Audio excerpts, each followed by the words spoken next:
To the Meta Lighthouse Aldebaran YouTube channel.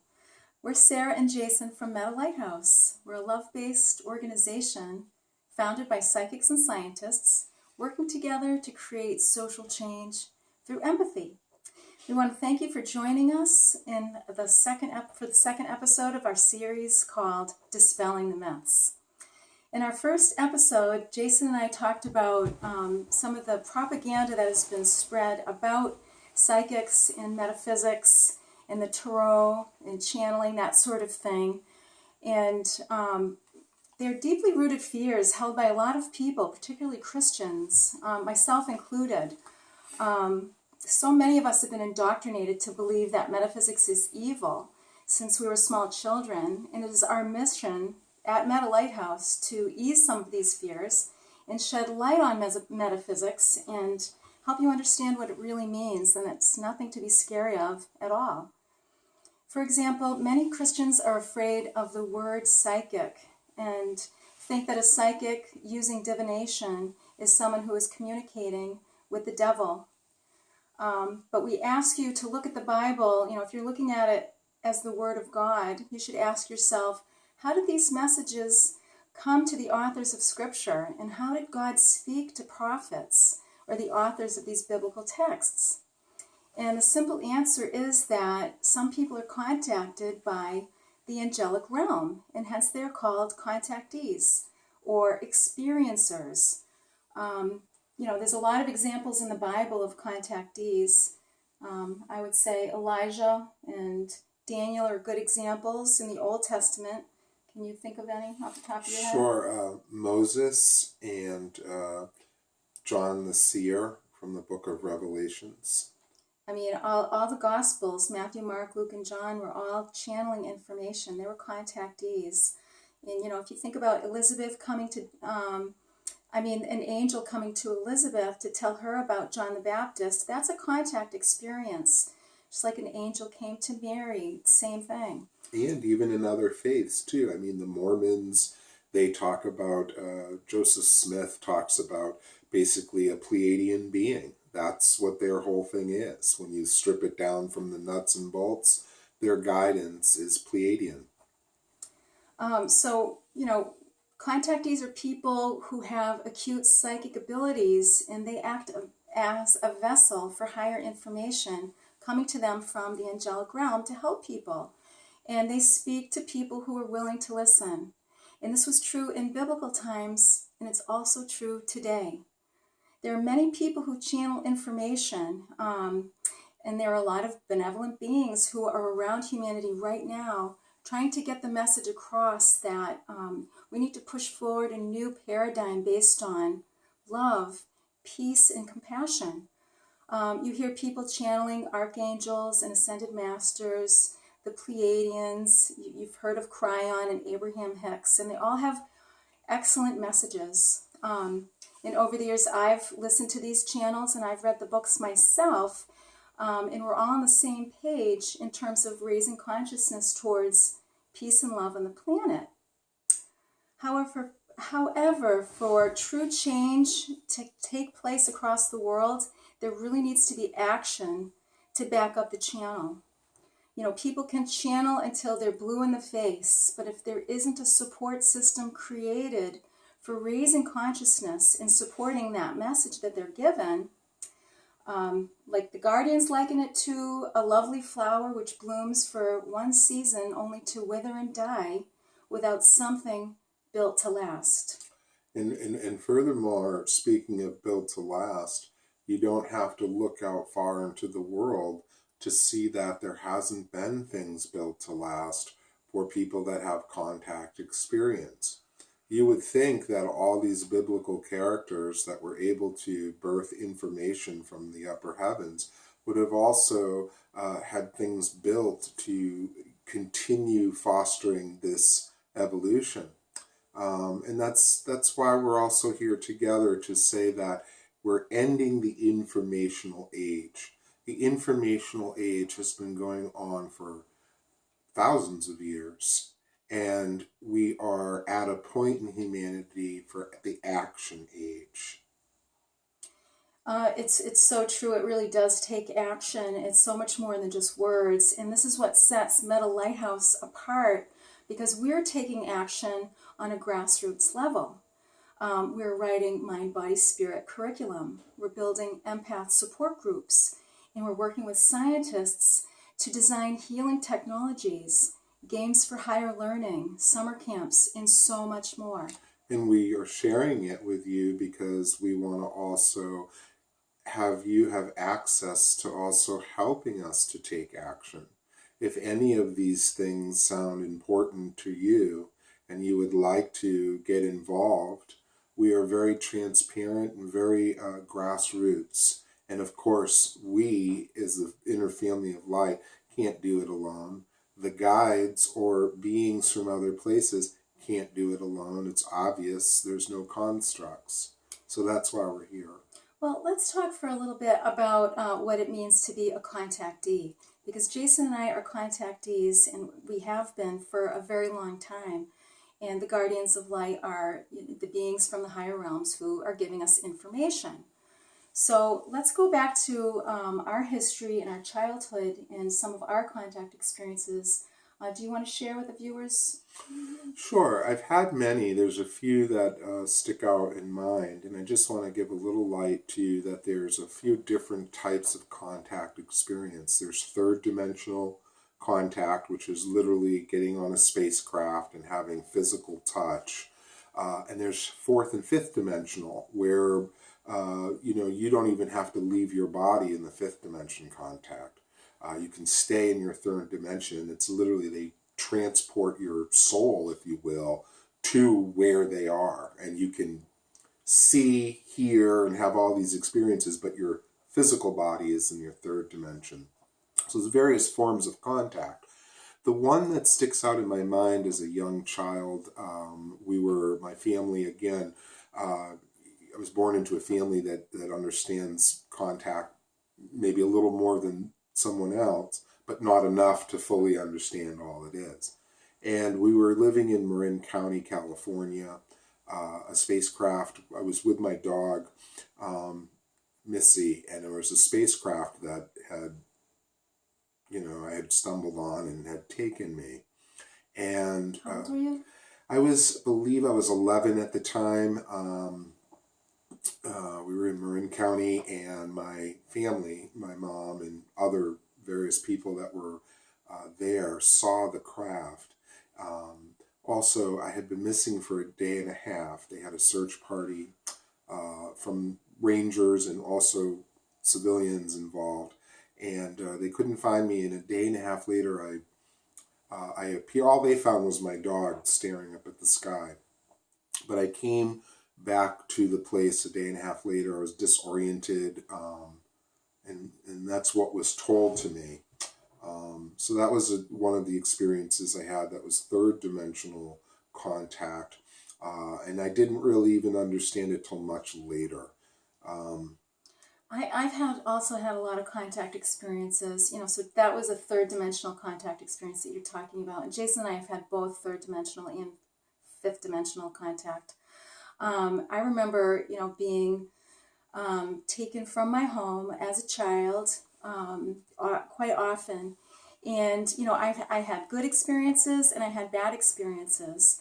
And, my experiences with the guardians have always been very positive because they're benevolent. But, I've had, and Jason and I both have had experiences with the Greys, which were not positive at all. And there's a lot of symptoms associated with that. So we want to shed a little bit of light on this for our viewers, because I know that there are people out there who might have experienced these things and don't, talk about it or don't understand it at all. So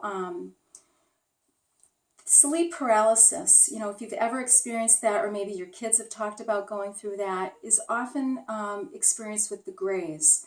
Now, Jason explained to me before that, it's their technology isn't so advanced, so sometimes there are, people get stuck in between dimensions, so to speak.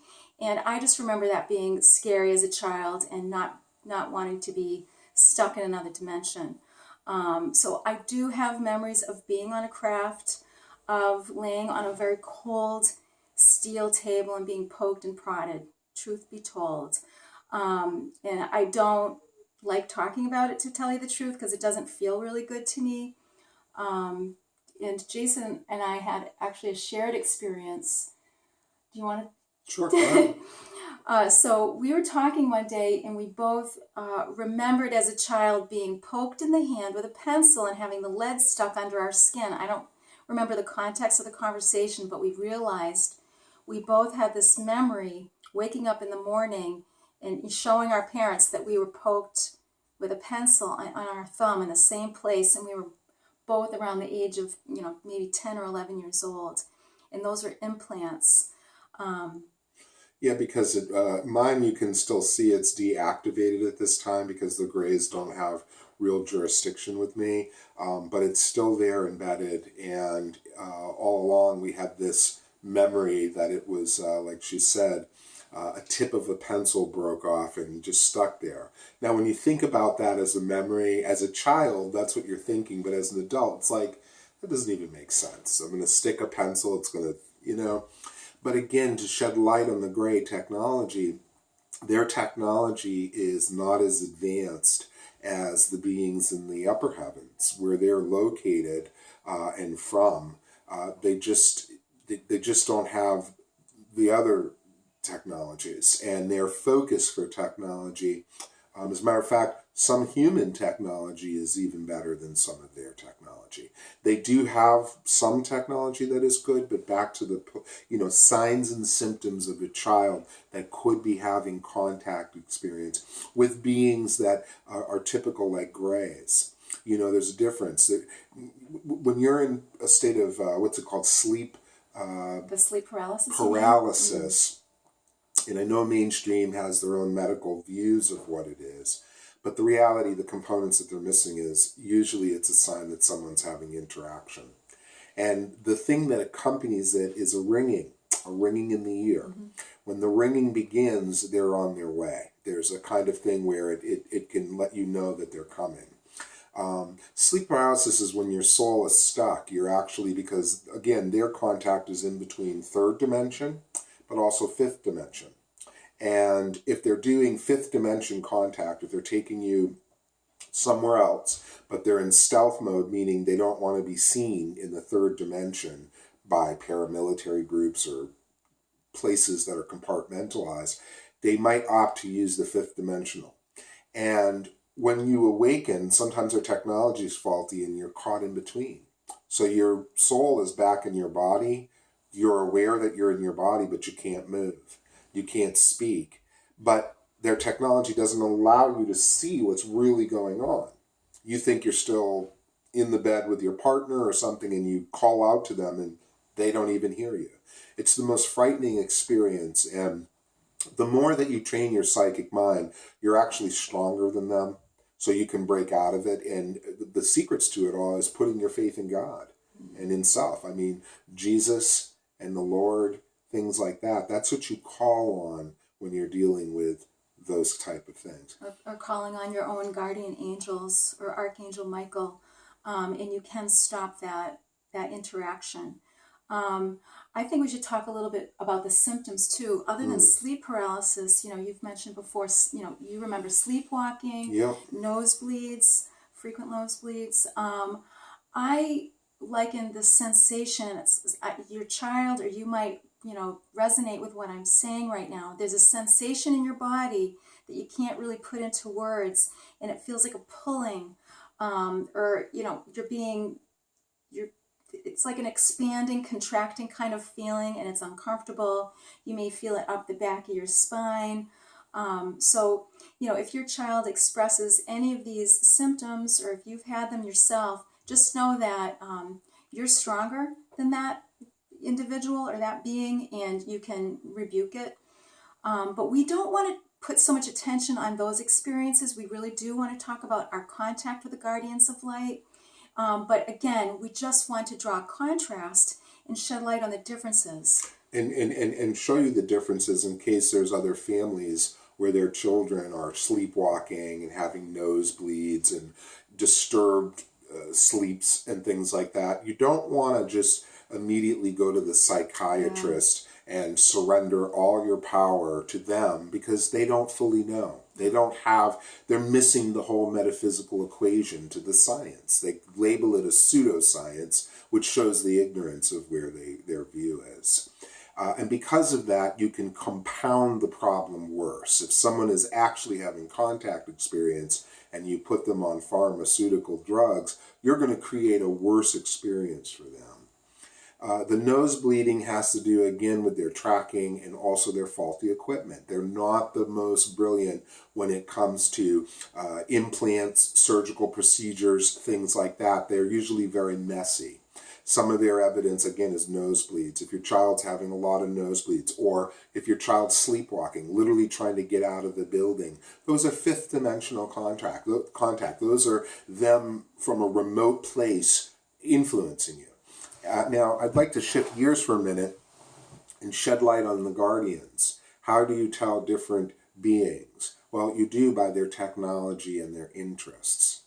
So the Greys are interested in certain things.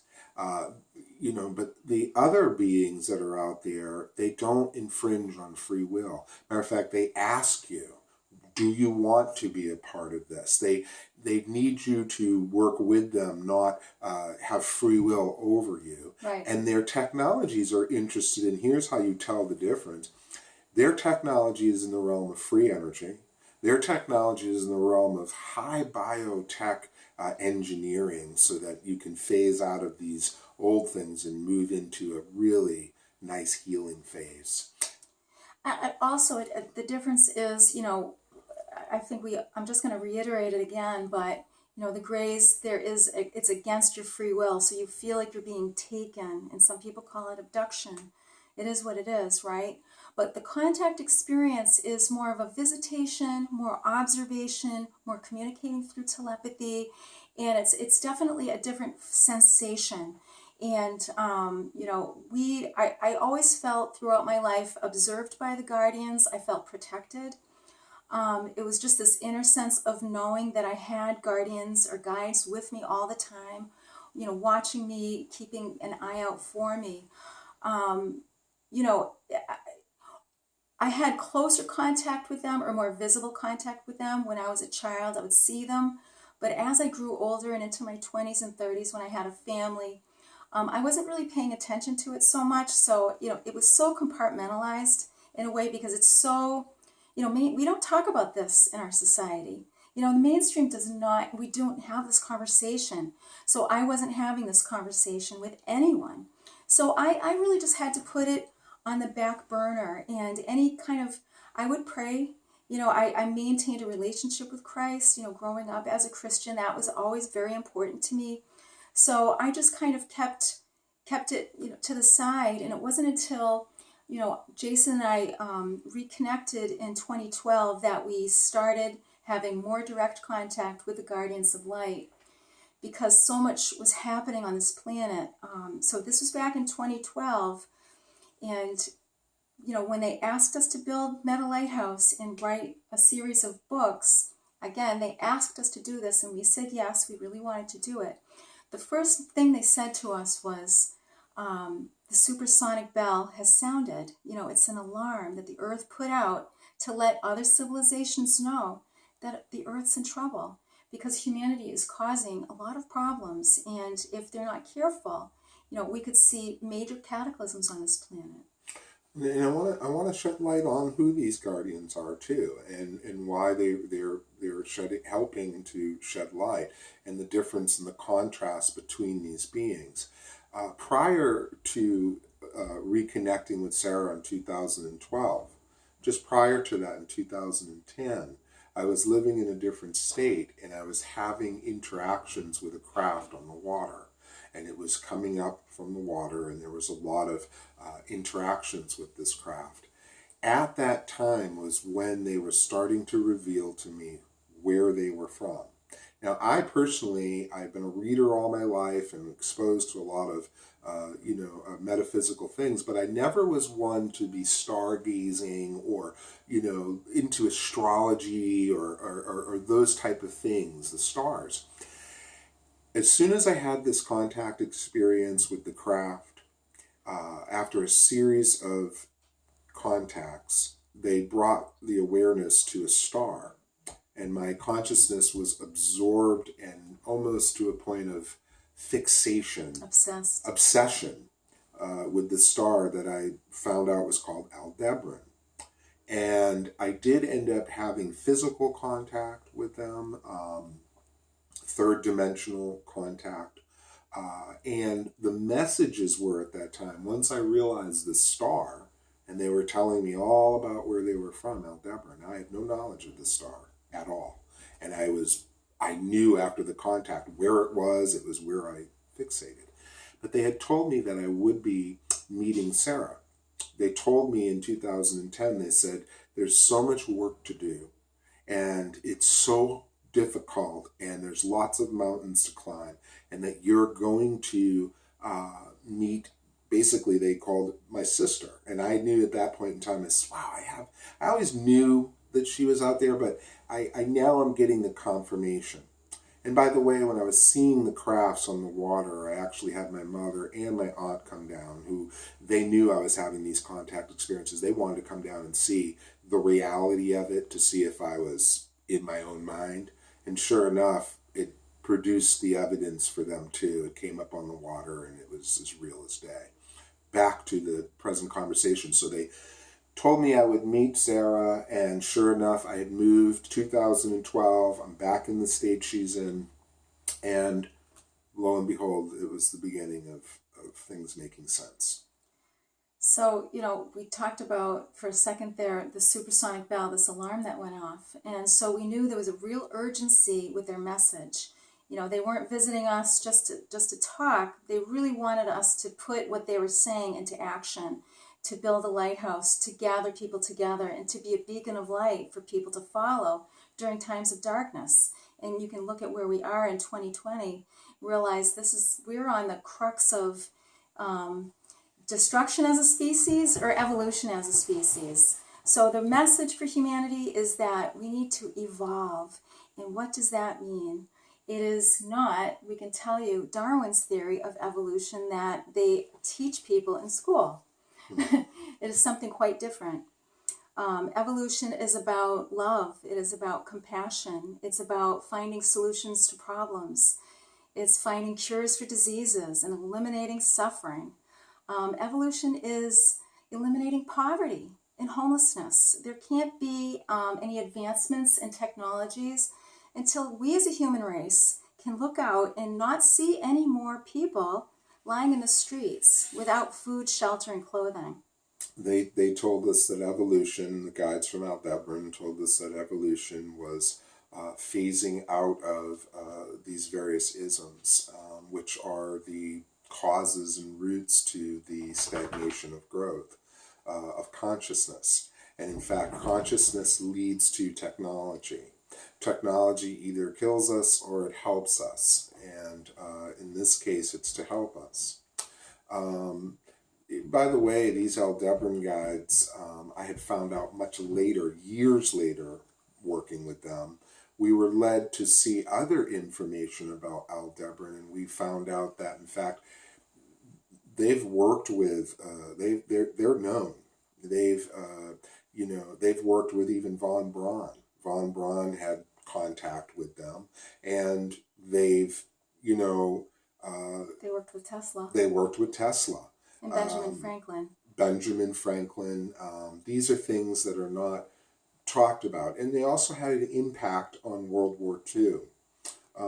So basically, the guardians come and they meet us or other people with, significant psychic abilities and can channel because, when humanity is at a critical phase and needs to evolve, they come and they work with consciousness and science as well. But, when you look at Tesla during those times when it was the early part of 20th century, consciousness was not ready to accept that advanced technology at that time. And then you can see how, no one really heard about Tesla until recently, really. And really the dividing line with Tesla, because he was working with guides from Aldebaran who had, they're so advanced that they don't use money and manipulative things that go with money. And so when Tesla was expressing this, that he wanted to, he kept a lot of the secrets of who he was dealing with, but he gave examples of free energy because he was aligned with beings that, of course, wanted to help.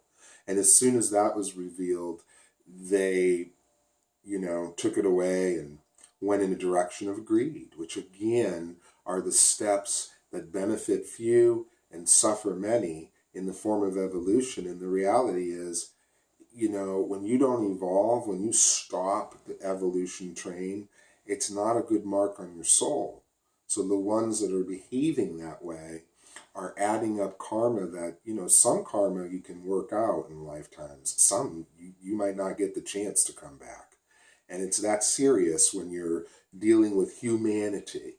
So this is why Aldebaran's here, because they come around when humanity needs this. They're here, but they really make their presence known, even to high-level places when humanity's in this period of time. And the reason is because they're in the upper heavens, right? They don't have to worry about it, theoretically. But in the lower heavens, we're not the only ones that share this planet. There are other species and beings that, from little to big, that are amongst us. And there is interdimensional play going on. So our folly is their demise in some ways. And they might not, these other dimensions, have the technology that Aldebaran has, or the upper heavens. So the upper heavens help the lower heavens, but it's not just about humanity. It's much more than that. Right, so evolution is realizing that God is within all living things and within all of us, and we're all connected and part of God. Evolution is accepting and respecting the divinity of all creatures, great and small, including the earth itself. Evolution is thinking like a steward of the earth and asking, how can I help my fellow man? How can I help my neighborhood and my neighbors? How can I help this beautiful planet that we all call home? Now those are statements coming from a higher consciousness. And when you look at the opposite of that, then you realize, and that's a satanic agenda, And really, when you look at whether they're professors or people that introduce history or whatever they're doing, you should see who they're in bed with and yoked with. When you follow Darwin and you see the others that he's connected to, the answer is as clear as day. When you're talking separation of God, then you're talking eugenics and you're talking isms and that's not talk of light or the upper heavens. That's a whole different mindset. And the intention is just to keep humans in bondage and from understanding our tremendous potential as creative beings of light. Yet it continues to be a mainstay in our school systems, in our collective consciousness, and it's keeping people from evolving. People think that this is it, just this one life. So I'm here to make as much money as possible and, get the biggest house and, And then when you cross over, the first statement is, insert a quarter, try again. You didn't get it right, Well, I think, right now, everyone across the globe, no matter who they are, rich or poor, no matter what country, everyone is awakening from a state of amnesia. And we call this, or our guardians call it gnosis. So it's this period of, people waking up from slumber. We've been in a state of amnesia. You hear people talking about awakening all the time. And I think that's something that is a wonderful thing, and people are going to start rejecting a lot of these lies that they've been told. So we're here to act as beacons of light to relay this information from the guardians. And we're very open to questions from our viewers. Maybe there's some things that you guys don't understand. Maybe something that you think is a propaganda. You want to know if it's a myth. So we're happy to take questions. So feel free to reach out to us on our website, metalighthouse.org. And I just might add this too. Aldebaran, when we talked earlier about divination and judgments against that, Aldebaran really loves divination. That was a huge point for them to evolve as a species at one time long, long ago. Divination is a tool that exercises your psychic brain and your psychic muscle. And it also shows evidence that you're trying to figure things out and you're trying to find a pathway through interdimensional veils that you can't see. So there's nothing wrong with divination, so I just want to share that. But Christians are really afraid of divination. They're so afraid of anything. Well, if there's been so much propaganda against it, you talk about psychic and people, you can see their hackles being raised, or the tarot. And why is that? It's just this, like we keep saying, it's just propaganda that's been, we've been conditioned to believe about ourselves. And divination is just merely a tool for us to be able to connect with the higher realms, to show us which way to go. Sometimes we need a little bit of help to make a better decision. Mm-hmm. And this is far from being evil. Right. I mean, as you can tell from how we're talking, we're just trying to help people understand how powerful they are themselves. And most importantly, to embrace one another with love and compassion. That's it. I'd like to talk a little bit more about Darwin's theory of evolution and also about the Christian perspective on evolution. I mean, Christians reject evolution. Most do, at least in my church circles. And I agree with that, but Christians are really missing some very key information about the creation and evolution of man and how long we've been incarnating on this planet as humans.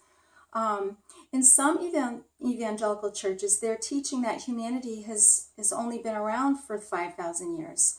They take the biblical story of Genesis and add up all the lifetimes of the generations that followed and come up with this approximate date of creation. But because the Bible was pieced together over centuries and channeled from many different people, the history of humanity is far from complete. And unfortunately, many people continue to believe the narrative without exploring the possibilities that we've been here for so long. Mm-hmm. And all the religious texts are waiting for a return of, whether it's Christ, Buddha, however they describe it, they're waiting for a return.